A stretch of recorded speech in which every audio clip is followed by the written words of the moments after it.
Network Marketing ist ein emotionales Geschäft. Es ist eine Riesenchance für Menschen und Menschen wissen davon nichts. Der Markt ist riesig offen.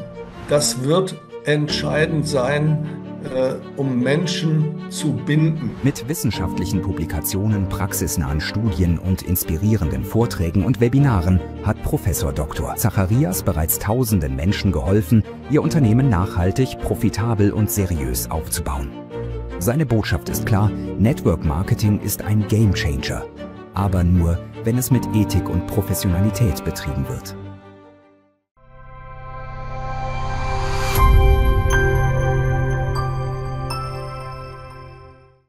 Herzlich willkommen und heute besondere Freude, Professor Dr. Michael M. Zacharias, heute mein Gesprächspartner, und wir sprechen über eines unserer Lieblingsthemen, Network Marketing.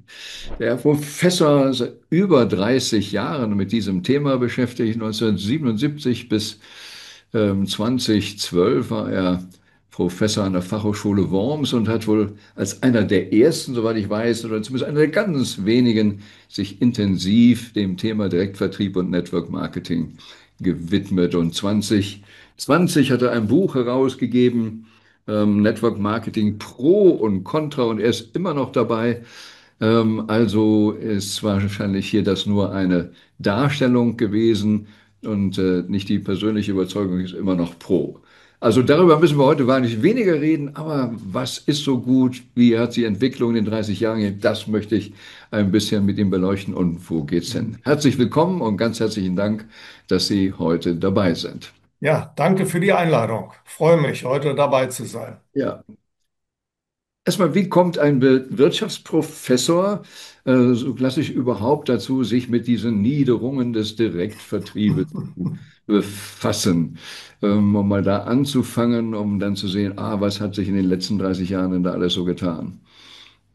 Ja, also zunächst mal mein Fachgebiet grundsätzlich ist ja Marketing.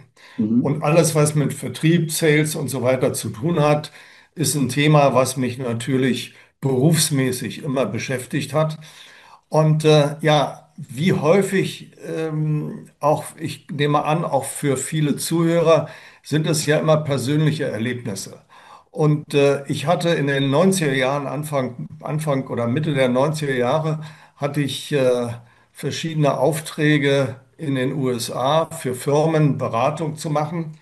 Und ein Freund von mir, der lebte in Florida, und den habe ich dann immer zwischendurch besucht und mich da in den Liegestuhl in die Sonne gelegt. Das mache ich natürlich sowieso sehr gerne. Und der hat mich dann mal zu einer Veranstaltung mitgenommen. Da sagte er, das wird dich interessieren. Das hat was mit Marketing zu tun. Naja, und ich bin dann da mitgegangen es war in Miami, so ein denkwürdiges rosafarbenes Hotel. Und ich kam dann in so einen kleinen Raum, da waren dann, ach, weiß ich, 20, 30 Leute. Und dann ging es los, dann war das so unheimlich getaktet, wie die Amerikaner auch sind. Dreiviertelstunde Product Presentation, Pause und dann nochmal eine Dreiviertelstunde Business Presentation. Und ich habe mir das angehört, das war eine bunt gemischte Truppe, die da war, und fand das eigentlich so ganz interessant. So, das war es eigentlich. Und dann bin ich wieder zurück in meinen Liegestuhl. Aber ein halbes Jahr oder ein Jahr später war ich wieder da, und dann schleifte er mich, notgedrungen bin ich dann mitgegangen, schleifte er mich da wieder dahin. Und jetzt passierte etwas, was ich nicht erwartet hatte. Aus diesen 20 Leuten waren plötzlich 200 geworden. Und da war wieder das Gleiche, ne? Also Product Presentation, Business Presentation. Und dann bei dieser Gelegenheit habe ich ein bisschen genauer zugehört. Und dann hat mich das interessiert, was ist denn dieses Network Marketing Direct Selling? Und naja, damals, das ist ja anders als heute, bin ich ja in die Bookstores gegangen, und da war regalweise, standen da Bücher über Network Marketing, Multilevel Marketing, Direct Selling und so weiter. Nun gut, das habe ich alles gelesen, fand ich sehr spannend, vor allem was mich bei der Geschichte interessiert hat. Hier gibt es eine Möglichkeit für Menschen, sich zu entwickeln und unternehmerisch tätig zu werden, ohne die normalen Riesenprobleme, die alle haben. Wir kommen ja wahrscheinlich nachher noch mal ein bisschen auf Start-up-Situationen. So, und dann dachte ich, na super, gehst du nach Deutschland, kommst du zurück, war ja sowieso wieder, meine Vorlesungen fingen wieder an. Und dann dachte ich, wie sieht es denn die Situation in Deutschland aus? Das habe ich ja nicht in den Büchern gefunden. Und ja, das war irgendwie deprimierend, sage ich mal. Wüste. No way. Also es gab nichts, es gab sowieso keine Literatur. Mhm. Und ja, nun gut, das hat meinen wissenschaftlichen Ehrgeiz dann herausgefordert. Dann habe ich gesagt, jetzt musst du noch mal ein bisschen nachgucken und wie sieht die Branche aus, wie sieht es mit den Firmen aus und so weiter. Und ich hatte ja nun auch eigentlich genügend Kontakte zu Zeitschriften und Zeitungen und Journalisten und dachte, na gut, also wenn du jetzt einen Artikel veröffentlichst, ja, das ist ja nicht nur Theorie oder Darstellung, wie das ist. Die Leute wollen ja wissen, wie geht es. Also du brauchst immer Testimonials, würde man heute so schön sagen. Mhm. Also ich hatte mit den Journalisten gesprochen, dann dachte ich, okay, kein Problem, rufst du ein paar Geschäftsführer von Firmen an und die sollen dir da zwei, drei Networker nennen. Ja, da habe ich also, das war ein totaler Flop, Mhm. weil die Firmen hatten alle riesen Angst, dass sie Mhm. morgen negativ, das war jetzt in den 90er, Ende der 90er Jahre, in der Presse negativ stehen und zerrissen werden und was weiß ich. Also die ganze Branche hatte so einen, ja, wie soll man sagen, einen Makel Mhm. und einen negativen Eindruck, negatives Image,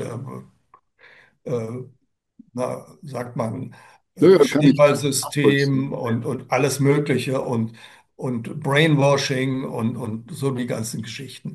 Na gut, also das hat mich dann aber erst richtig herausgefordert und ich dachte, das musst du ändern, weil es ist eine Riesenchance für Menschen und Menschen wissen davon nichts. Das stand ja nirgends in irgendeiner Publikation, sage ich mal, dass man hier eine Möglichkeit hat. Es wurde alles so unter der Hand und ich sage mal auch zum Teil natürlich waren viele auch Opfer vieler schwarzer Schafe. Also das muss man ja nun auch hinzufügen. So, und da bin ich Aber auch ganz dazu. praktisch, nicht? Bitte? Die Presse grundsätzlich berichtete nichts Positives.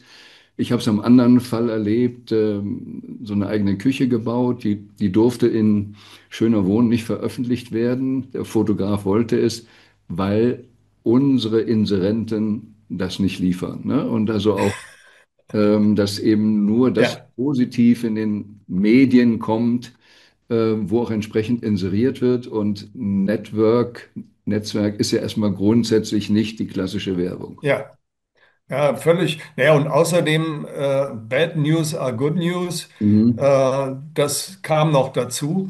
Ja, aber ich hatte natürlich ein Potenzial vor mir. Das muss man ja fairerweise auch sagen. Mhm. Und ich wollte eigentlich zumindest meinen Studenten die Möglichkeit geben, davon zu hören. Das ging jetzt nicht, da wurde mir dann später unterstellt, ich würde die akquirieren für irgendwelche Firmen. Das habe ich natürlich nicht gemacht. Und ich bin jetzt seit über 30 Jahren auch neutral. Also ich könnte ja nicht bei unterschiedlichen Firmen auftreten, wenn ich also jetzt Mhm. Hintergrund die Firma X oder Y hätte. So, also ich habe das Thema wissenschaftlich neutral mit den Möglichkeiten, Statistiken und so weiter meinen Studenten näher gebracht. In Seminaren dann also damals noch im Hauptstudium, später im Masterprogramm. Und ich bin stolz darauf, der eine oder andere oder die eine oder andere, die ist dann auch in der Branche eingestiegen, unter anderem auch in Geschäftsführerpositionen oder eben als Networkerin oder Networker. Und es hat sich natürlich viel verändert, aber die Botschaft für meine Begriffe bleibt nach wie vor. Die Botschaft muss raus. Und wir haben heute, wenn man das nochmal sich anschaut, das Image insgesamt meine ich zumindest, ist etwas besser geworden. Also es ist nicht mehr ganz so schlimm. Es hängt auch, warum Image schlecht ist, hängt ja auch mit den Menschen zusammen und den Firmen, die draußen aktiv sind. Nicht? Und Mhm. wenn man einmal jetzt als Networker irgendwo angefangen hat und den großen Versprechungen, die da zum Teil kommen, morgen bist du reich, wenn man denen geglaubt hat, dann ist man schnell enttäuscht und sagt, also das ganze System ist nichts. Ja. So, das ist, und ja, und jetzt bin ich in meinem 80. Lebensjahr und Mhm. habe eine Akademie, die Zacharias Akademie gegründet und will da sozusagen mein Wissen jetzt natürlich auch digital weitergeben. So, das ist so ein bisschen mein Ansatz. Ich bin da nach wie vor noch unterwegs, macht mir Spaß. Ich stehe nicht mehr so unter Zeitdruck, wie das früher der Fall war. So, Ja, jetzt habe ich ja hier eine Stunde erzählt. spannende Reise, ja, aber Sie haben auch in einem Satz dann gesagt, ja, früher war es so und inzwischen ist es ja viel anders. Ähm, aber bevor wir da noch aufkommen, Sie erwähnten dann auch diese Start-up-Situation. Vielleicht das nochmal vorweg ganz kurz. Ja. Was ist so das Elementare im Vergleich zu jedem anderen Start-up, was man eigentlich mit einem Network für sich erreichen kann? Was man erreichen, also ich sag mal, ein Unterschied zum klassischen Startup ist, dass die Einstiegshürden ganz, ganz niedrig sind. Was gemeinsam mit einem Start-up nachher ist, dass man Durchsetzungsvermögen, Stabilität, Persönlichkeit haben muss. Das ist genauso. Aber ich habe die Möglichkeit, mit Unterstützung meiner Firma, weil die nimmt mir sozusagen die ganzen administrativen Dinge ab. Also ich kann mich auf das Wesentliche in meinem Geschäft konzentrieren. Ich spreche ja auch immer mit Startups. Wir haben selber auch in einem ganz anderen Branche ein Startup gegründet. Es ist ein Drama, womit man sich dann alles beschäftigen muss und man keine Ahnung davon hat. Man ist ja im Zweifel Spezialist in einer sehr engen Nische und oder Technologie oder Dienstleistung. Und dann muss man sich mit allem anderen beschäftigen. Und das fällt hier weg. Das Mhm. heißt, ich kann mein Geschäft aufbauen ohne mich, äh, ohne Fesseln. Und dieser Aufbau ist natürlich nicht ein Aufbau, der von jetzt auf gleich funktioniert. Auch das muss man muss einen langen Atem haben, dann kommt man wieder sicherlich Mhm. auf das Thema Persönlichkeit oder Voraussetzungen, die man vielleicht in dieser Branche mitbringen muss. Aber es ist für meine Begriffe sehr, sehr ähnlich, nur besser als ein klassisches Es ist Startup. an sich besser, aber wie sehen Sie das, dass es, weil Sie auch gerade sagen, das Einstiegsniveau ist gegen nicht so viel Risiko, dass man ja im Prinzip für lau, ne? Also im Regelfall muss man ein paar Produkte kaufen, Ja, genau. aber Investment ist fast im null. Prinzip ohne großen Einsatz reinkommt. Und manchmal habe ich so die Empfindung, das ist ein ganz großes Hindernis, weil, naja, man kann es ja mal machen, na, dann ist es Unverbindlich, ist so ja. unverbindlich. Mhm. Da gebe ich Ihnen völlig recht. Die Ernsthaftigkeit beim Einstieg, entsteht häufig nicht. Oder dass ich eigentlich auch kämpfen muss. Also, dass das nicht von alleine geht. Das wird mir natürlich, jetzt kommen wir zu den Sponsoren, also der mich in das Geschäft reinbringt, der erzählt mir natürlich, oder nicht natürlich, sondern Gibt so eine, ja. manche erzählen, das ist ganz easy und du brauchst ja nichts machen und du redest mit ein paar Leuten und dann bist du reich. Ne? Mhm. Also, ähm, da gebe ich Ihnen völlig recht. Die Verbindlichkeit, und jetzt mache ich mal einen Sprung. Ähm, der wir nennen ihn ja Sponsor. Der Sponsor sollte sich natürlich auf Menschen konzentrieren, wo er wirklich glaubt, dass die sich einsetzen. Also, dass die auch den Ernst der Möglichkeiten und den Ernst dieses Geschäftes erahnen zumindest.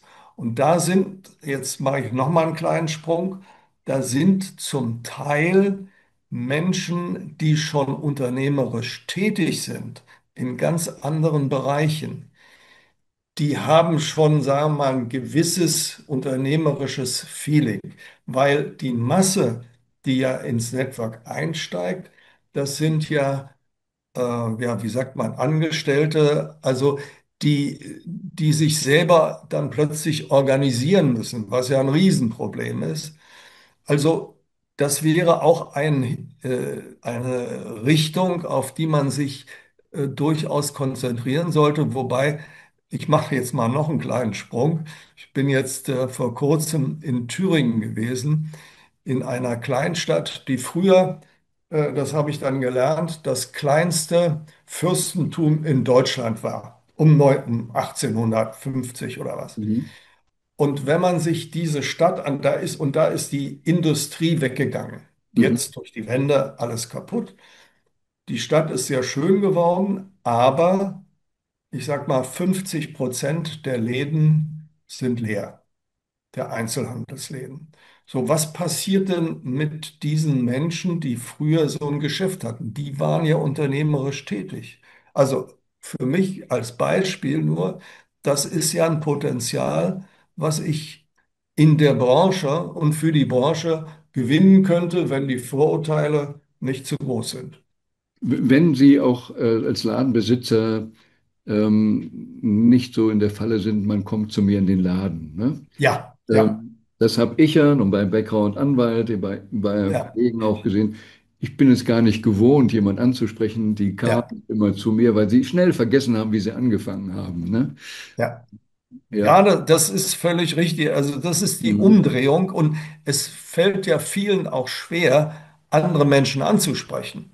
Ja, so sind wir dressiert worden, sprich mit keinem Fremden und in der Stadt Ja, mit deinem Nachbarn. ja, Ansonsten, Kinder haben eigentlich diese Hemmung ja an sich nicht. nee, Ja, nee. es ist wirklich, deshalb finde ich es auch gut, dass wir, oder das ist einer der Gründe, warum ich Network mag, um Defizite der ganzen Ausbildung, von Schule Hm. etc. zur wirklichen Selbstständigkeit eben darüber vergleichsweise risikoarm. Ne? Man muss natürlich seine Zeit einsetzen oder eben, was denken die anderen über dich? Damit muss man sich auseinandersetzen. Ja, Aber ansonsten ist echt im Regelfall kein wirkliches Risiko da. Ne? nee. Hm. Mhm. Sie sagten, unternehmerisches Denken spielt eine Rolle.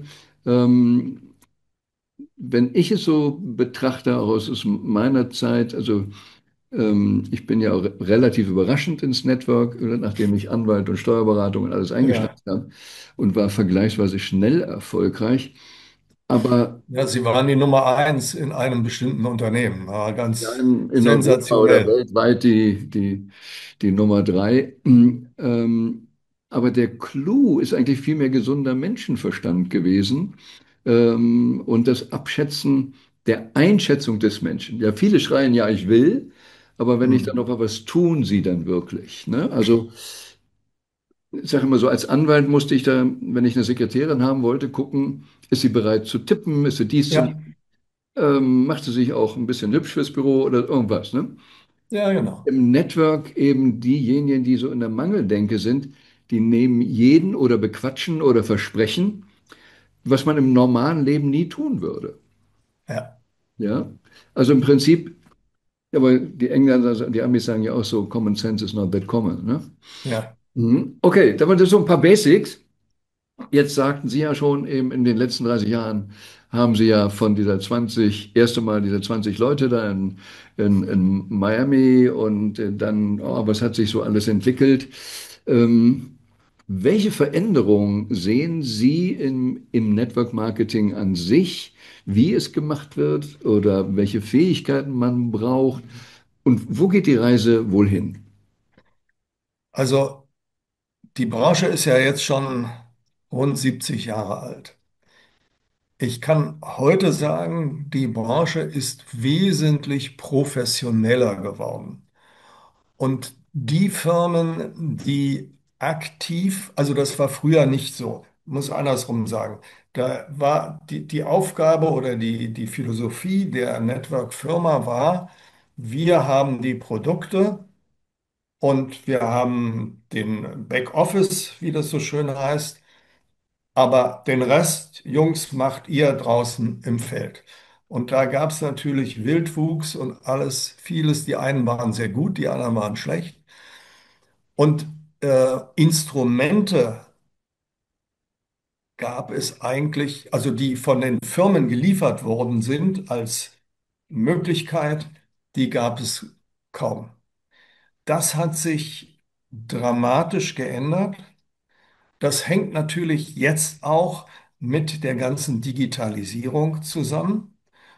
Und die Arbeit eines, sag mal in Anführungsstrichen, eines normalen Networkers hat sich auch wesentlich vereinfacht aus meiner Sicht. Also ich kann mich noch erinnern an Veranstaltungen von Firmen, dann erzählte also die Führungskraft Nummer eins oder zwei, zeigte dann den Terminkalender und der fuhr eben äh, 10.000 Kilometer im Monat, um Gespräche zu führen, weil das war ja klar, man musste Gespräche führen. Und das war ein Riesenaufwand. Und wir reden heute mit den digitalen Möglichkeiten, also das, was wir jetzt zum Beispiel machen, viele Dinge sind durch das Internet und durch Zoom und diese WhatsApp, also durch die digitalen Möglichkeiten, viel einfacher geworden. Und jetzt will ich aber auch mal das Gegenteil hier, also dafür eine Lanze brechen. Ich habe Networker, junge Networker gesprochen und der erzählte mir dann, ja, er ist jetzt 3 oder 4 Monate im Geschäft. Er hat 400 Menschen eingeschrieben. Da war ich platt. Dachte, wie hast du das gemacht? Naja, also über Social Media und so weiter. Allerdings muss ich hinzufügen, das ist vielleicht jetzt 3, 4 Jahre schon her. Das geht nämlich heute nicht mehr so. Aber egal. So, und wenn man dann nach 6 Monaten mit ihm gesprochen hat, dann kam raus, dann waren vielleicht noch 3, 4 Leute da. Das heißt, ja, die waren sozusagen oder jeder ist dann ein Klick weg. Mhm. Oder ein Klick kommt der nächste, der mir noch einen grüneren Rasen, noch ein besseres Geschäft oder was weiß ich verspricht.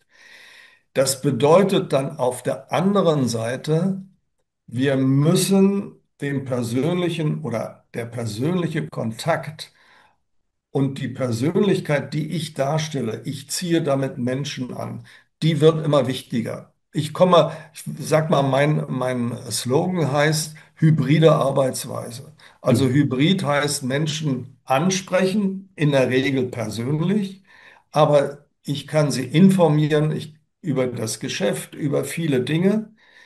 Aber dann muss ich den persönlichen Kontakt herstellen. Und damit sind wir auch bei Veranstaltungen, bei kleinen Teammeetings und so weiter. Denn nur das hilft. Wenn ich jetzt Sie jetzt hier am Bildschirm überreden wollte, irgendwas zu tun, dann wirkt das lange nicht so, als wenn wir uns hier am Tisch gegenüber sitzen und wir eine Vereinbarung treffen.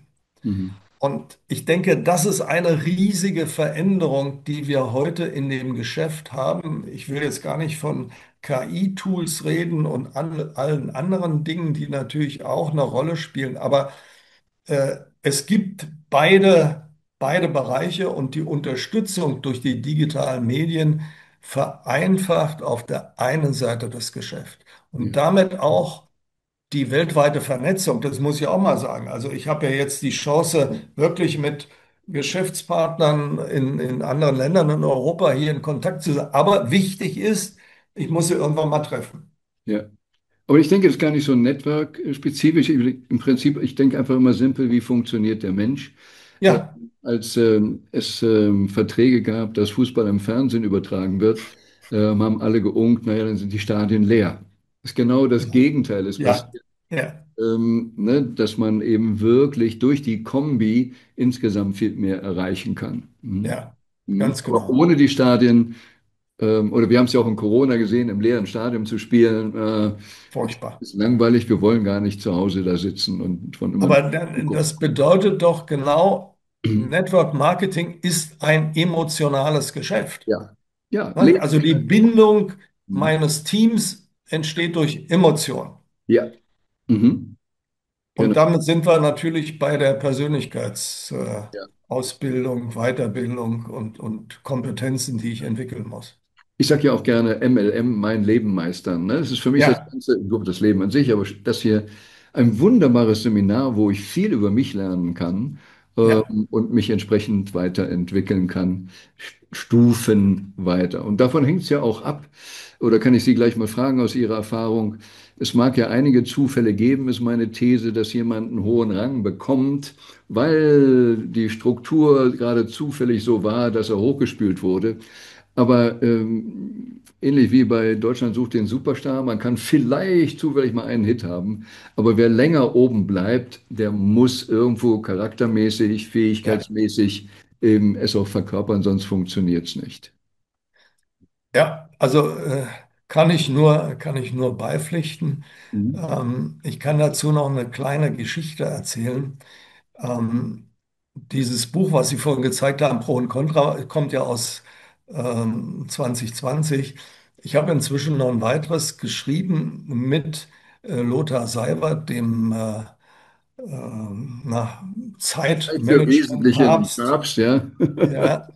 Und es gibt ein kleines Büchlein, es gibt einen Autor, der heißt Conway. Covey, Stephen sorry. Covey. Mhm. Stephen Covey, der ist Weltbestseller-Autor, hat 40 Millionen Bücher geschrieben und so weiter. So, der hat unter anderem, weil ihn die Branche so interessant fand, weil er die Branche so interessant hat, hat er ein kleines Kapitel oder ein kleines Büchlein geschrieben über seine 7 Wege im Network Marketing. Und wir haben das jetzt in dem Buch Mindchanger mit drin, äh, weil, und das finde ich, was Sie sagen, ist ja so interessant, diese Persönlichkeit ist so wichtig. Und jetzt gibt es, das sagt Covey. Covey sagt, es gibt 2 Formen von Persönlichkeitssituation oder Persönlichkeitsentwicklung. Einerseits die Persönlichkeitsethik und andererseits die Charakterethik. Und die Persönlichkeitsethik, das ist das, was wir natürlich lernen können auch. Und das sind Methoden und Techniken, wie kann ich einen anderen überreden, überzeugen, beeinflussen. Und Charakterethik ist eben das, was ich im Innern habe und was ich ausstrahle und wie ich mich verhalte. Schon immer als Persönlichkeit. Und genau das zieht Menschen an, Ja. auch langfristig. Das heißt, wer jetzt sozusagen eine Führungsfigur, eine Führungsposition im Network Marketing hat, der hat genau das, sonst würde er langfristig sein Team nicht zusammenhalten können. Denn das ist ja das Hauptproblem. Wie kann ich mein Team langfristig zusammenhalten beziehungsweise noch vergrößern? Da muss irgendwas da sein. Mhm. Wobei wir dann auch zu einer Vision kommen, ne? Mhm. Wenn ich führe, wo führe ich hin? Ja, genau. Ne? Genau. Denn ich habe es so oft erlebt, eben auch, dass sie sagen, ja, komm, komm, komm. Sogenannte Führer stehen still oder stehen noch mit dem Gesicht zu den Leuten und sagen, folge mir, aber sie gehen nicht und sie leben es nicht vor. Man weiß nicht genau, wohin es gehen soll und wie soll ich dann folgen, ne? Ja, ich meine, ich habe ja nun in den 30 oder über 30 Jahren viele, viele Firmen gesehen und noch viel mehr an Vertriebspartnern und Führungskräften. Und was Sie jetzt sagen, wo führe ich hin? Oder das andere Thema heißt ja Vorbildfunktion. Mhm. Und ich habe dann bei einigen Erfolgreichen, die haben dann gesagt, okay, die haben jetzt die 3, 4, 5, 6, 7 Jahre gearbeitet und ja, die haben sich dann auf eine schöne Insel Mhm. zurückgezogen. und haben gesagt, okay, meine Jungs im Team, die werden ja nun arbeiten. Die werden Mhm. ja weiter schaffen, sodass mein Umsatz und damit auch meine Boni und Provisionen fließen. Und das ist ein Fehlschluss. Also das funktioniert nicht. Und das ist ja genau das, dann sagt sich jeder, der in dem Team eine Stufe drunter ist, mache ich doch genauso. Das ist doch Ja, mein Ziel. ja. Wenn ich erstmal da oben bin, dann mache ich gar nichts mehr und mein Team soll arbeiten. Das ist tödlich. Ja, Und wieder geht nach. auch ganz schnell Ja. kaputt. Genau, ja, ja. Mhm. Es ist immer, also auch, wenn wir jetzt so ein Team oder die Kommunikation oder Charakter und alles, es ist ja immer ein energetisches Muster. Ne? Und Ja, dann, wenn die Führung das energetische Muster verändert, dann verändert sich schnell die ganze Kultur auch. ja. Ja, in Ja dem, gut, das ist ja eigentlich nichts anderes wie in jeder klassischen Industriefirma. Auch ja, da hängt es davon ab, ja. wie der Kopf ist. Habe ich auch schon viele Beispiele, könnte ich hier erzählen. Mhm. Wenn der Führungskopf stimmt und die richtige Motivation und Zusammenhalt reinbringt, dann funktioniert es. Und da gibt es ja nun haufenweise inzwischen Coaches, die trainieren die mehr oder minder gut. Mhm. Ja gut, aber das ist ja genauso eine Gratwanderung. Also auch wenn wir sagen, Network, hier komm rein, wird schnellstreich, gibt heute auch für und alle möglichen Angebote, kauf hier diese Krypto oder die. Ja, Hier, ach, guck mal, so bin ich reich geworden. All das funktioniert nicht, weil auch der Lotto-Millionär, der hat die Millionen ja gekriegt, aber er verliert sie wieder, wenn eben der Charakter nicht, ja, oder wie sagen die Amis so, Talent brings you to the top, but ja, character keeps you there. Ja, so ja, ohne den Charakter geht es dann her immer wieder runter. Das Zimmer. ganz genau. Und das Damit haben stimmt wir ja jetzt auch Kriterien, mit dem, sorry, ja, nee, damit haben Sie jetzt ja Kriterien auch ja, wie soll man, einen Fokus drauf gelegt, was auch rückblickend eben sagt. Und wenn ich Sie aber richtig verstehe, egal was jetzt an Technologie kommt, egal, dies wird weiter so bleiben oder eher gar noch von größerer Bedeutung werden. von größer. Ich kann nur sagen, das wird der entscheidende Faktor nämlich werden. Denn so ein Tool einzusetzen. Also wir haben ja notgedrungen während Corona alle gelernt, irgendwas mit Zoom zu machen. Nicht? Das war Mhm. ja ein Riesenprozess, bis das in die kleinsten Einheiten runtergebrochen ist. Also Tools zu bedienen, das kann man alles machen. Mhm. Aber Persönlichkeit zu entwickeln und Persönlichkeit zu haben und dann, ich sage noch mal, Charakterethik als Führungsfigur, das wird entscheidend sein, um Menschen zu binden. Und wie gesagt, äh, die Emotion, auch die persönliche Emotion und persönliche Kontakt ist das A und O. Dazu, ich meine, umgekehrt, die Network-Firmen, die haben ja früher schon, da sind die ja wirklich gut, haben ja früher schon solche Veranstaltungen gemacht, auch Incentive-Veranstaltungen, die vorbildhaft sind für Industrie und für andere Firmen. Und das muss oder sollte aus meiner Sicht heute verstärkt auch gemacht werden, auch auf unterer Ebene. Also Ja. nicht nur die Top-Leader, 100 Besten in ganz Mhm. weltweit, sondern das muss runtergebrochen werden. Und genau dann, also ich sag mal schon, ein kleines Meeting in einem, äh, was weiß ich, Café oder, na, Café ist vielleicht falsch, aber ein kleines Meeting, was Spaß macht, wo man zusammenkommt und wo man gegebenenfalls auch mal über persönliche Dinge redet. Das macht ja nichts. Mhm. Äh, das motiviert. Ich bleibe dabei und man hilft mir auch. Ja, Und das ist ja eigentlich das Entscheidende. ja. Also da haben wir jetzt den Fokus auf, wie man so sagt, das Feld oder die Leader im Feld. Ähm, Was ist denn jetzt so ein wesentliches Kriterium für ein Unternehmen? Das sind ja auch aus Deutschland sind ja Unternehmen verschwunden. Auch bei dem Ja, ich früher war, ist es verschwunden, weil ja, Inhaberwechsel, Management-Style hat sich so geändert, ja, dass sie sich selber abgeschafft haben im Wesentlichen. richtig. Das kann natürlich immer mal passieren, aber nun gibt es ja auch welche, die sind wirklich prosperous über Jahre oder Mhm. Jahrzehnte? Oder wenn ich jetzt vor der Wahl stehe, ich sollte mich für eins entscheiden, haben Sie da Kriterien, auf die man achten sollte?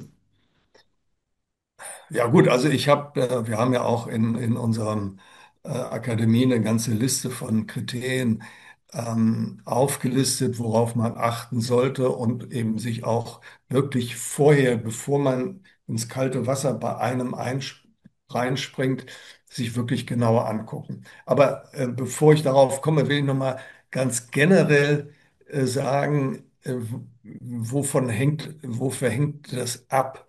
Äh, ich habe, ich habe Firmen erlebt, also Direktvertriebsfirmen, Networkfirmen, wo der Gründer sozusagen als Galionsfigur oder als Spirit den reingebracht hat und verstanden hat, wie ich Menschen führe. Weil das ist das A und O, also viel mehr in einer Direktvertriebsfirma oder Network-Marketing-Firma als in jeder normalen Firma.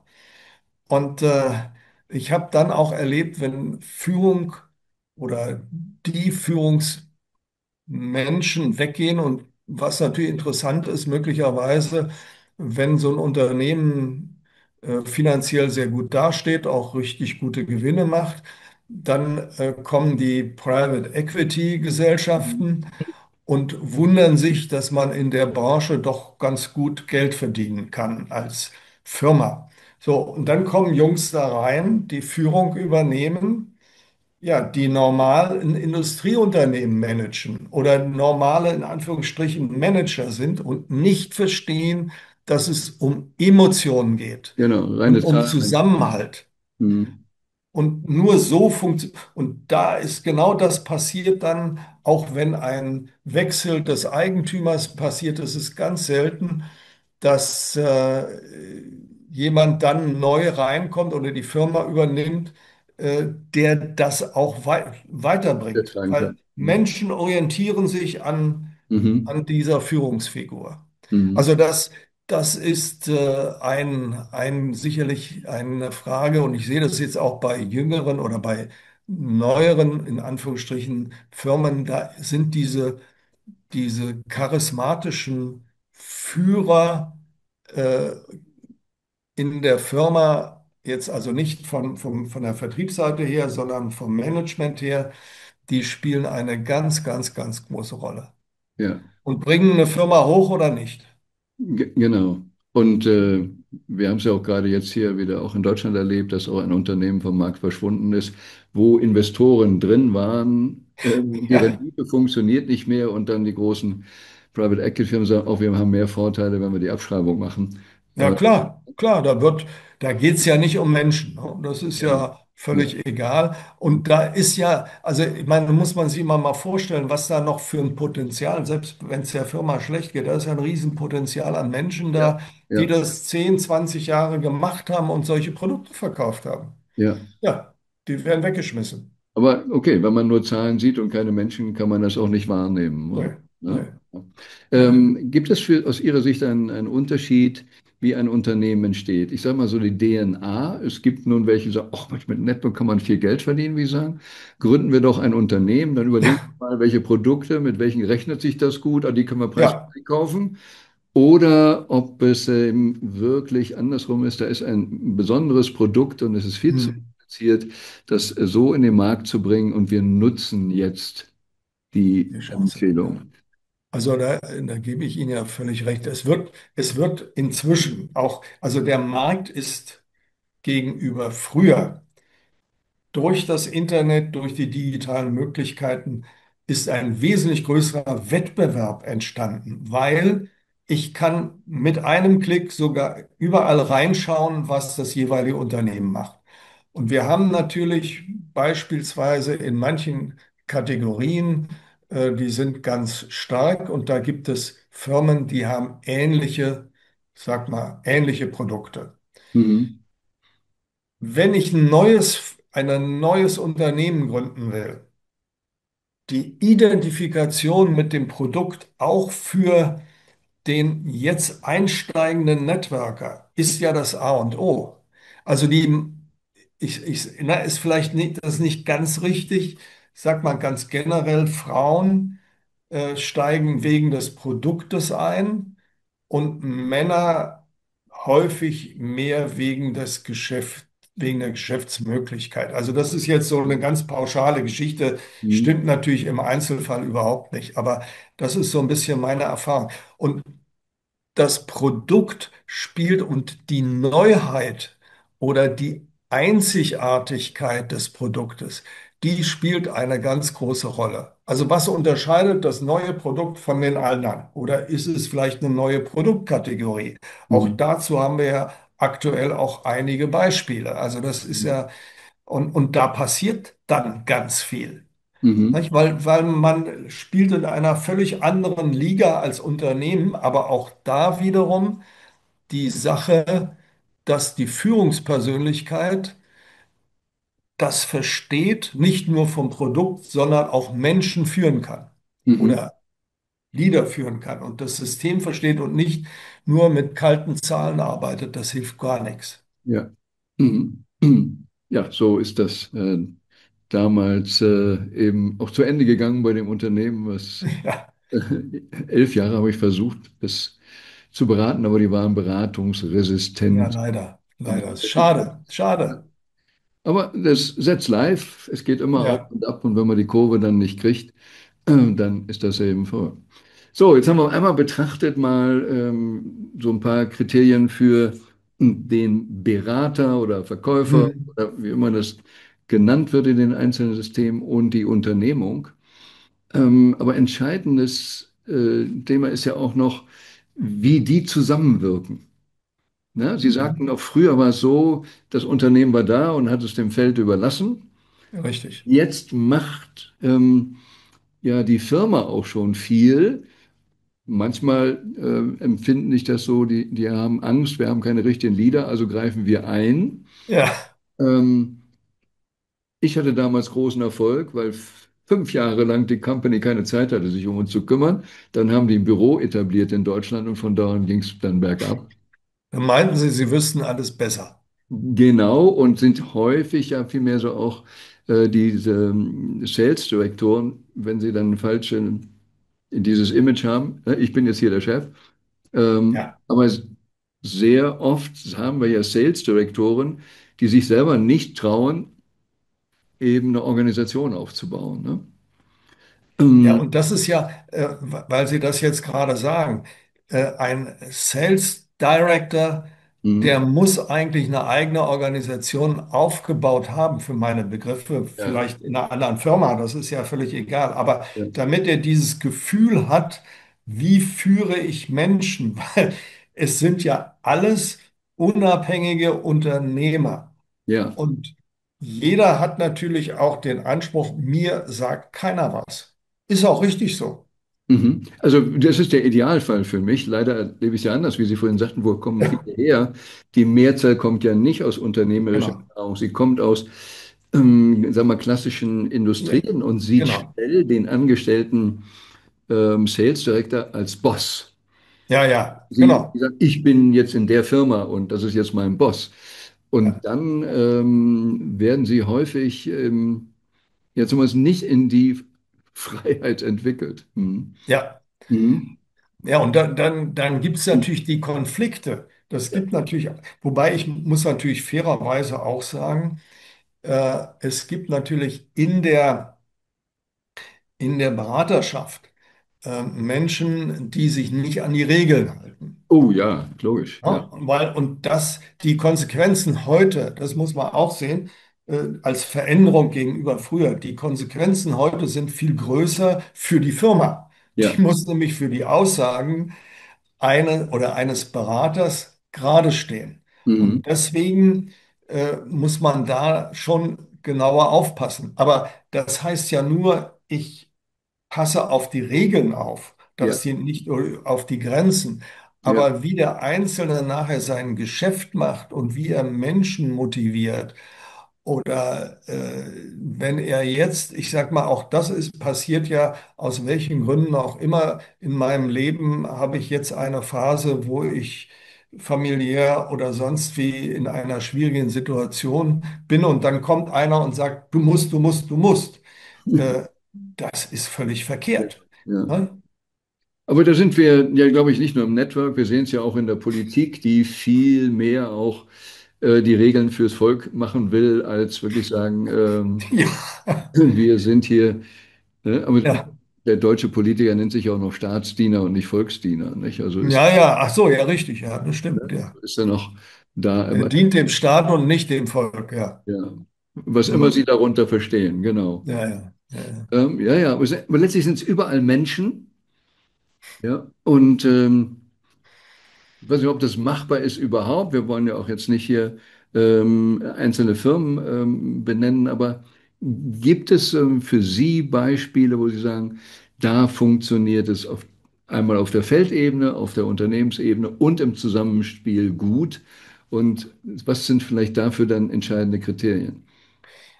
Also ich kenne einige Firmen, die auch extrem expandieren und seit 30 Jahren tätig sind. Ich habe die von den kleinsten Anfängen Ja. kennengelernt. Ähm, Interessant ist dabei, wenn der Geschäftsführer oder derjenige, der das Unternehmen führt, wenn der ein Berater ist. Oder sag mal, die selber das Gen hat, Menschen zu führen, Teams aufzubauen, das Geschäft wirklich von der Pike auf gelernt hat. Mhm. Der versteht dann auch alles andere. Ja, Und er muss, und dann sind wir wieder bei dem Thema charismatische Führungskraft sein. ja. Also dieses Charakter, Ethik, die muss er mitbringen, wenn er ein großes, wenn er ein Unternehmen, das immer größer wird, weiter langfristig führen will.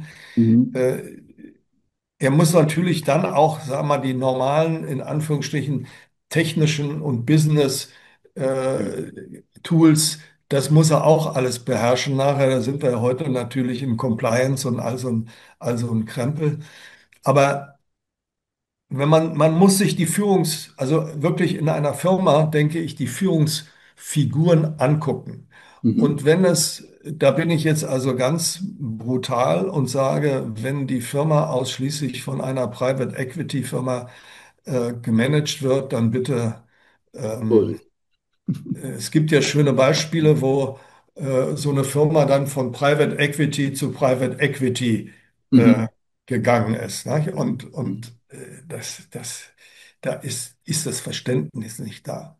Und Ja. es gibt natürlich in jedem Leben, auch in jedem Markt Auf und Abs. Und da gibt es natürlich auch Phasen in einer Firma, wo der Umsatz eben im Zweifel nur geringfügig oder gar nicht steigt. Da muss man dann gucken, woran liegt es. Mhm. Und man muss immer dieses Gefühl und diesen Zusammenhalt in der Beraterschaft, der muss stimmen. Und die Führungskräfte, die da sind, die müssen auch, das ist auch, das fällt mir jetzt gerade ein, ich habe das auch erlebt, das Schlimmste ist, wenn Führungskräfte untereinander Streit kriegen. Ja. Das ist also auch für eine Organisation extrem schwierig, weil dann werden Mauern hochgezogen, links und rechts, Mhm. und das bremst die ganze Firma. Ja. Aber das ist menschlich. Also jetzt sind Ja, wir ja, wieder es hat nichts mit Network beim zu tun, nicht? Menschen. Das geht in jedem Unternehmen so. Ja, genau, genau. Nur Mhm. hier merkt man das natürlich sofort. Ne? Mhm. Ja. Also da sind wir Also, wieder auch bei der Vision, nicht? ja, Wer ist der eigentliche Boss, die Werte und die Vision? Oder machen wir hier unsere emotionalen, persönlichen Kämpfe, ne? Das ist, nein, nein. Also ne? die Werte und die Vision, die muss man auch, und das muss ich sozusagen bis ins kleinste Glied Mhm. hineinbringen, damit jeder, der in dem Unternehmen jetzt auf Corporate-Seite und auch auf Beraterseite ist, damit er das versteht. Und diese Vision muss auch in die Zeit passen. Also wir haben ja auch Ja, so eine Veränderung. Was sind so Visionen? Wir kümmern uns doch heute viel mehr um die Umwelt als noch vor 30 Jahren. Nur als Beispiel. ja, Das heißt also, es gibt bestimmte gesellschaftliche Veränderungen und Stimmungen, und die muss ich nach Möglichkeit in meine Vision natürlich auch mit einbauen. Und Menschen tun etwas, wenn es Sinn gibt. ja, Also diesen Sinn, den muss ich meinen Partnern bieten. Ja, also in dem Sinne, glaube ich, sind wir auch an einem Punkt, wo der reine Bonus oder ich kann mir den Ferrari Mhm. kaufen, nicht mehr das Hauptzugpferd ist. Ja. Ähm, Gerne Bonus als Folge, ne? Aber die Aufgabenstellung ist eine andere. Ja, völlig einverstanden.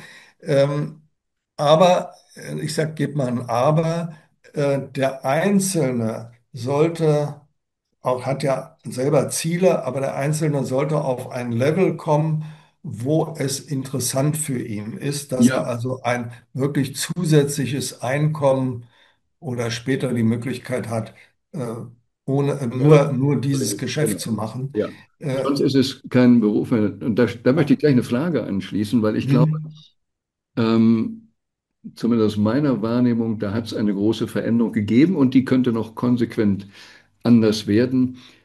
Also ich bin ja auch vor ungefähr 30 Jahren dazu gekommen und damals nannte das Unternehmen noch Customer Service, Ja, etwas, was an die Berater ging. Das hatte ich nicht ganz verstanden, weil wir waren ja nicht die Kunden. Aber so die Herkunft ist, oder wir hatten es bei Quelle, waren es die Sammelbestellungen oder so, weil es nicht die Möglichkeit gab, ja, jeden direkt zu beliefern, war das eigentlich ein Hilfsmittel, die Produkte zu streuen. ja, ja, Deshalb war jeder, der irgendwo, da war quasi der Kunde fürs Unternehmen, obwohl er richtig. eigentlich Ja, und durch die moderne Technologie das Unternehmen schickt zu jedem Kunden, was haben wir heute so, Warenkorb, elektronische Webseiten und alles mögliche, Online-Shops, braucht es in dem Sinne ja weniger Berater, weil ein ja, Berater technisch oder auch manche Unternehmen wechseln ja auch sogar in Affiliate-Programme,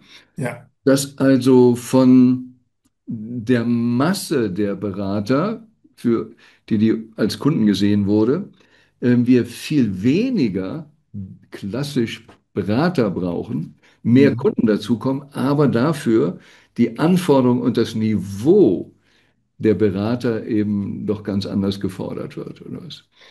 Gebe ich Ihnen, ich kann mich noch schön an diese ganzen 30, 25, 20 Jahre zurück erinnern. Da war der Fokus der Firmen, ich sag mal, ich übertreibe jetzt ein bisschen, die kannten keinen Endverbraucher. Das, Mhm. Ja, der Fokus war nur auf Berater und die Berater mit Produkten zu versorgen. ja, Und das waren die Kunden in Anführungsstrichen. ja, Und das ist bei einigen Firmen, auch bei einigen sehr großen Firmen, hat das also ewig gedauert. Ich sag mal, das hat bis vor 5, 8, 9 Jahren gedauert, bis die sozusagen ihren Tanker geändert haben Richtung, du musst auch Endverbraucher haben. Also ja, wenn du einen Kundenstamm aufbaust, ja, dann hast du schon mal eine Basis. ja. Und Aber konnten Sie da nicht geht, sehen, also auch das Unternehmen, von dem Sie ja wissen, wo ich ja, am Anfang viel Erfolg produziert habe, für die, das konnte ich denen nicht beibringen. Er sagt, ihr wollt die Nummer eins weltweit sein, ähm, ja, ihr seht keine Kunden, ihr wisst gar nicht, was der will. ja. Die Berater, da kümmert ihr euch nicht um Qualität, weil ihr die als Kunden seht. Sag mir, wie ihr das hinkriegen wollt. Ist unmöglich, wenn man diese Betrachtungsweise hat. Ne?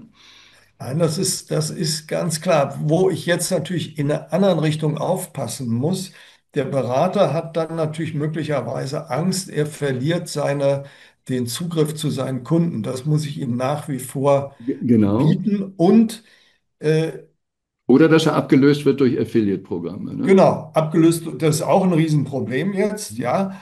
Oder es kommt ein Kunde interessiert sich für das Produkt und kauft das Produkt. Und dann entsteht die Frage, wird es der Firma zugeordnet, kriegt die Mhm. Spanne Mhm. oder kriegt es der regionale oder Mhm. kommt es in einen Topf? Also hier muss man auch eine faire Lösung in der Praxis bieten. Und Mhm. was Sie gesagt haben, das ist ja eine Riesenveränderung. Ich brauche heute als Berater im Network Marketing mich um den ganzen Verkauf und um die Ware selbst, die zu transportieren, hinschicken und so weiter, brauche ich mich eigentlich gar nicht mehr kümmern. Aber, jetzt kommt das Aber. Ich kann das natürlich alles, das kann ja alles elektronisch abgewickelt werden, wunderbar. Ich sehe keinen Kunden mehr. Ich weiß, ich sag mal, ich habe die Namen in meiner Datei.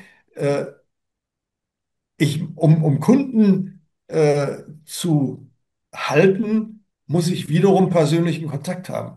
Ja, Da sind wir wieder bei dem anderen Thema. Das genau. ist natürlich auf einer anderen Ebene. Das ist nicht so intensiv.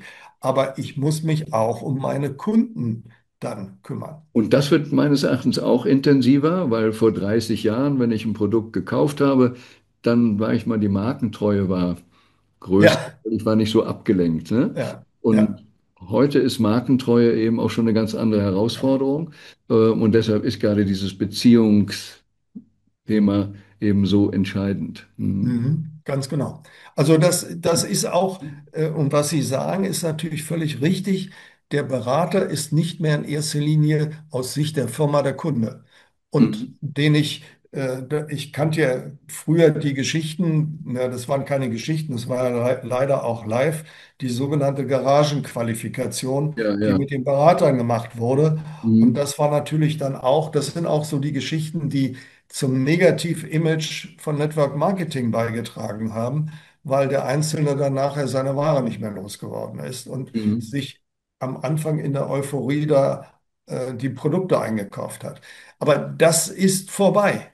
Und da gibt es ja auch inzwischen klare Regeln, dass sowas nicht mehr passiert. Also Mhm. diese Leitplanken sind jetzt auch äh, da.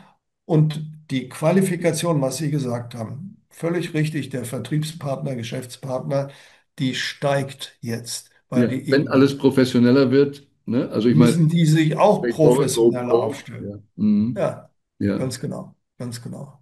Ich habe manchmal so einen Gedankengang, insofern jetzt Brainpicking oder wie sehen Ja. Sie es? Also es gibt Network Marketing, es gibt Internet und es gibt so Franchise, ne? Irgendwie, Mhm. dass aus diesen drei Bereichen ein völlig neues Modell entstehen wird. Mhm. Also wir haben im Network jetzt schon viel Ja, mehr eben auch die Online-Shops oder das Internet-Marketing kommt damit zu oder wir können auch Social Media nutzen, um Kontakte zu machen, ja, wenn klar. wir das hören. Aber das Franchise hat auch eben viel mehr eben konsequent Anlaufstellen. Ja, oder Sie sagten, wem wird das zugeordnet, regional, wenn einer Ja. irgendwo kauft.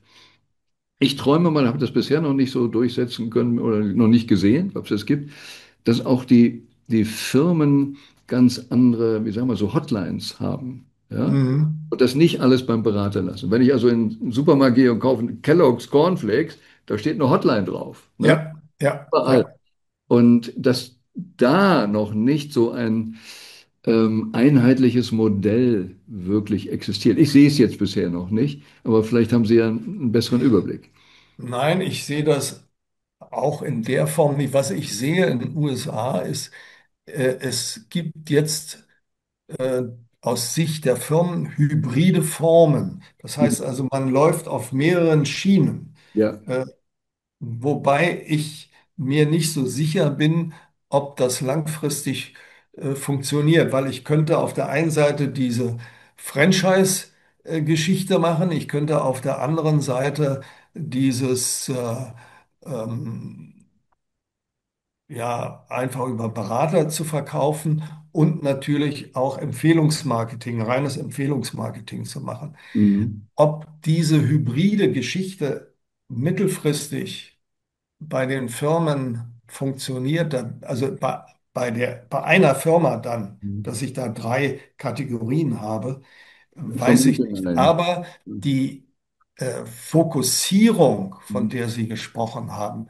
auf den Endkunden und über den Endkunden Bescheid zu wissen und dadurch meine Produkte zu verbessern oder die anzupassen, Ja. und nicht immer das Gleiche. Ich sag mal, wir haben ja eine Firma, nenne auch keinen Namen, die über 30 Jahre das gleiche Produkt gemacht hat.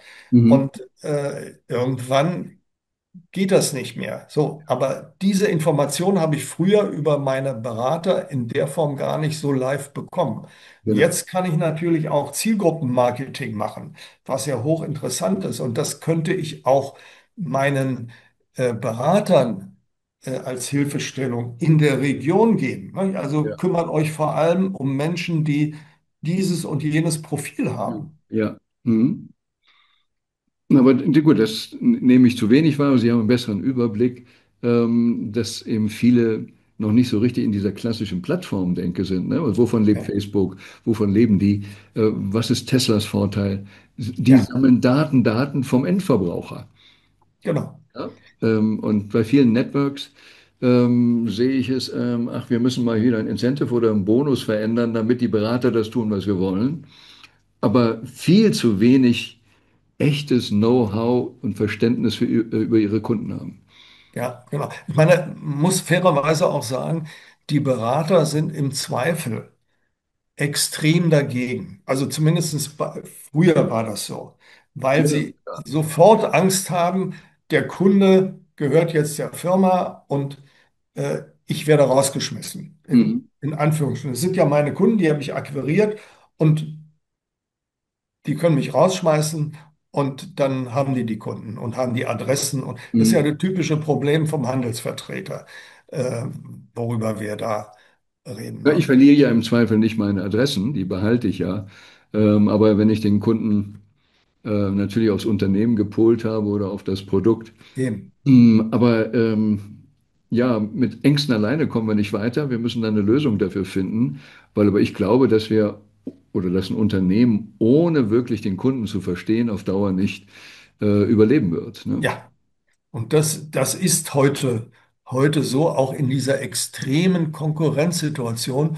Und wie gesagt, auch im Network Marketing, also Mhm. zwischen den Direktvertriebsfirmen, Network Marketing Firmen, haben wir eine viel, viel höhere Transparenz im Markt und damit einen höheren Wettbewerb Ja, als vorher. ja. Und früher war es eben so, der Kunde, oder der potenzielle Berater, der angesprochen wurde, der wusste von links und rechts, wusste der nichts. Und Mhm. heute geht er ins Internet oder so und schaut sich vergleichbare Ja. Firmen oder Produkte an. Ne? Ja, ein Overload an Informationen, was manchmal dann auch zur Paralyse führt. Ja, ja, Ähm, Nochmal zurück zum Berater, zum Sponsoring. ja, Also zu dem, ich nenne es jetzt so Casting statt Recruiting. ja, Da haben Sie ja okay, das schon ist was gesagt. schöner Begriff. Wer passt zu mir? Wollen die wirklich was tun? Also die schon einschätzen eben auch, Mhm. um das zu machen. Aber das Sponsoring oder auch das Building einer Organisation bedeutet ja, ich muss was lernen, ich muss meinen Horizont erweitern, ich muss andere Fähigkeiten werden, muss auch in eine Größe wachsen, was aber auch Ja, in jedem anderen Unternehmen wäre, wo ich als Lehrling anfange und Vorstandsvorsitzender werden will. ja, Da muss ich auch ein paar Transformationen durchlaufen, bis ja. ich ein ganzes Unternehmen handeln kann. Sie haben jetzt da eine Akademie oder Sie haben so auch die ganzen Unternehmen beobachtet. Was sind denn noch so Kriterien für gute Entwicklung, für gutes Sponsoring, auch dann in, ja, sagen wir mal, Next Level in den Rängen und Kompetenzen? Ja, also wir schulen natürlich jetzt im Detail nicht Sponsoring-Tätigkeiten oder so etwas, muss ich fairerweise sagen, sondern ich bleibe sozusagen, ich werde auch nicht Coach werden, davon gibt es draußen ja genügend, sondern ich liefere Informationen und auch Chancen, Strategien, wie kann ich das machen, geprüfte Fürs Strategien. Unternehmen oder für Nein, für den Berater. für den Für den Bereich? Berater. Mhm. Also die Unternehmensberatung selbst, also Beratung von Unternehmen in dem Sinne, machen wir momentan auch nicht. Ich habe das Mhm. früher auch gemacht, aber ich bin, sag mal, viel stärker auf die Networker Mhm. selber, Mhm. weil es ja hier nach wie vor leider viel Wildwuchs gibt. Ja, Ich auch gebe Ihnen völlig recht. selbst Ich im gebe, positiven Sinne, wenn dann viele zusammenkommen, die die Ausbildung gar nicht haben, was sollen die weitergeben? ja. Sollen sie es wissen? Ja. Ja, ja, also das ist ja deswegen Vorträge, Informationen und so weiter über Mhm. die Akademie jetzt in digitaler Form, was wir früher ja und heute noch mal so am Rande. Bücher liest man heute nicht mehr. Ne? Ja, Also das ist zu anstrengend. ja. Das haben wir natürlich, jetzt machen wir es eben in anderer Form, aber genau das ist ja eines der Punkte. Aber nochmal darauf zurück, was Sie sagten. Äh, Ich schaue mir Menschen an, die zu mir passen und ob die motiviert sind. Das ist auch eine totale Kehrtwende der Mentalität früher. Mhm. Weil da hieß es Menschen reinbringen, reinbringen, reinbringen. Und ich sag mal, also ich zitiere jetzt nur Führungskräfte, die haben gesagt, wir machen nach der Spaghetti-Methode. Ja. Ne? Kennen Mhm. Sie ja. Mhm. So, aber das ist der total. Und da gibt es ja die ganze Frustration nachher auch in der Ja. Breite. Ja. Also ich muss mir Menschen aussuchen, ob die es wirklich wollen, ob die zu mir passen, ob auch diese Emotion zwischen uns beiden Ja. stimmt und ob wir die gleichen Werte haben. Ja. Und lieber langsam nur einige wenige aufbauen als die Masse. Denn Ja. der nächste Schritt ist ja, die auszubilden. Also das ist ja nicht so, dass nach dem Motto hier, mach, ich sag dir grundsätzlich, kümmere dich, also es geht nur, such dir ein paar Kunden, such dir ein paar neue Partner, schreib die ein und dann machst du die Duplizierung und fertig ist die Kiste. Das ist ja Quatsch. Also deswegen, ich muss Hilfestellung geben. Nicht? Und und auf der anderen Seite, das Schöne, ich sage mal, an unserem Geschäft ist ja, wenn ich andere Menschen erfolgreich mache, werde ich selber automatisch erfolgreich, aber das ist ja eine Befriedigung, das macht ja richtig Spaß. Ja, Genau. wenn ich plötzlich sehe, einer, der verdient jetzt plötzlich Geld und kann sich das oder jenes leisten, was vorher nicht möglich, der ist mir auch von Herzen dankbar. Mhm. Also das ist ja eine Freude auf beiden Seiten. Und das hat jetzt mit Geld wiederum nichts zu tun. Nö. Aber ich muss, und deswegen ist es wichtig, dass ich diese Ausbildung des Einzelnen auch betreue und nicht sage, da friss und stopp. So habe ich das vor 30 Jahren, 25 Jahren in einer ganzen Reihe von Firmen war das so. Einige werden überleben und das sind dann Ja. die, äh, Ja, das haben wir damals schon anders gemacht und ich glaube, deshalb waren wir auch überdurchschnittlich erfolgreich ich und weiß, haben das eben auch gesehen, eben nicht nur auf den einzelnen Berater oder Beraterin, sondern auch auf die Familien, welchen Rippeleffekt ja, die Ausbildung auf die Familien, auf die Kinder hatte. Also das ist, kriege ich manchmal heute eben von Jüngeren mit, weil das damals passiert ist, haben die Kinder ja. folgendes anderes. Also das ist eben wirklich das Schöne, weshalb ich eben nach wie vor auch gerne im Network bin, um diesen Ripple-Effekt zu erzeugen. Mhm.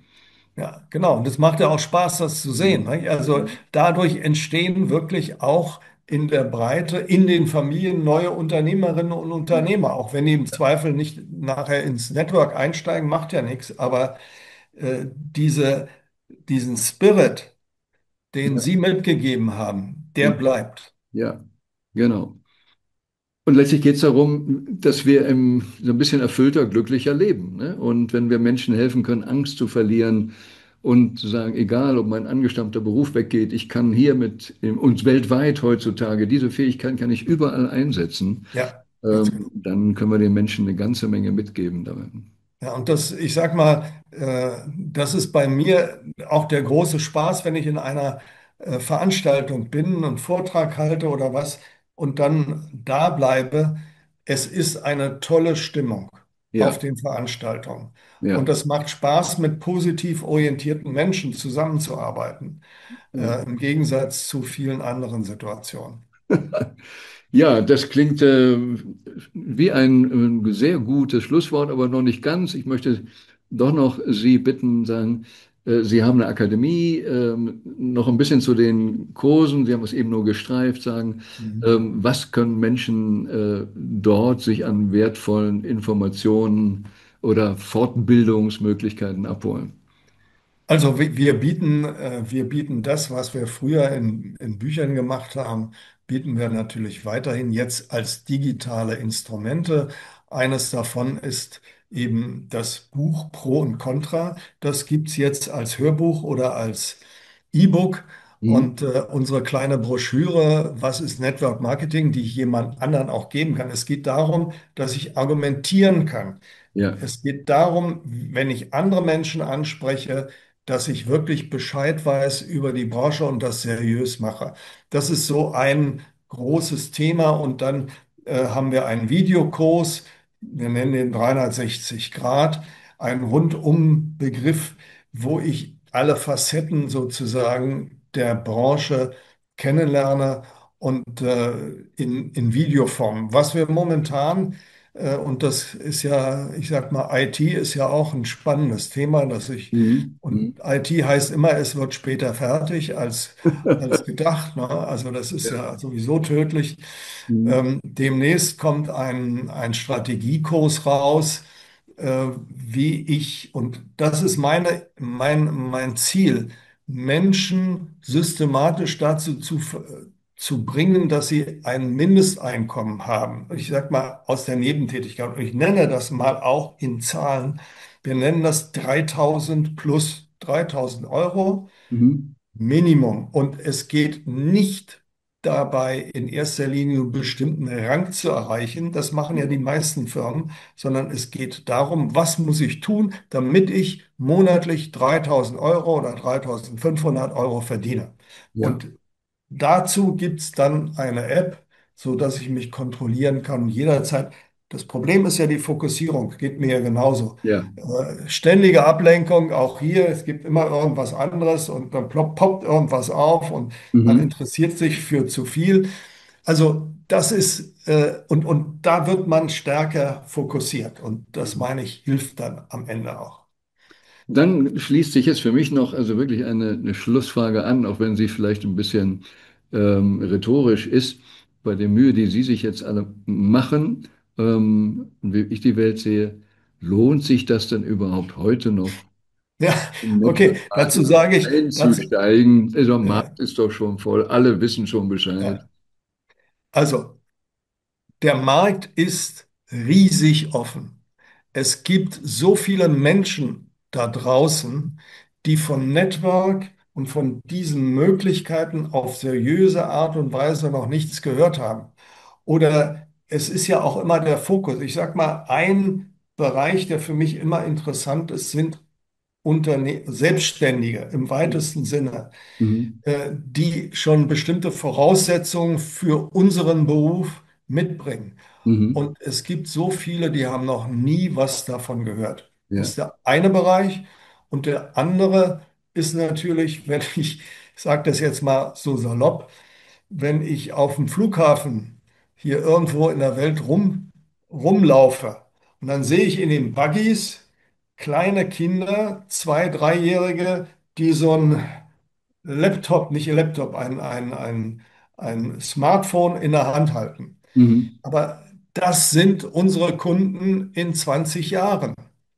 Und haben automatisch, also es entstehen immer wieder neue Kunden, es entstehen immer wieder, also neue potenzielle Kunden, es entstehen immer wieder neue potenzielle Geschäftspartner, die ich ansprechen kann. Also ich habe überhaupt kein Problem. Und wenn wir weltweit gucken, die Zahl der Partner im Direktvertrieb steigt.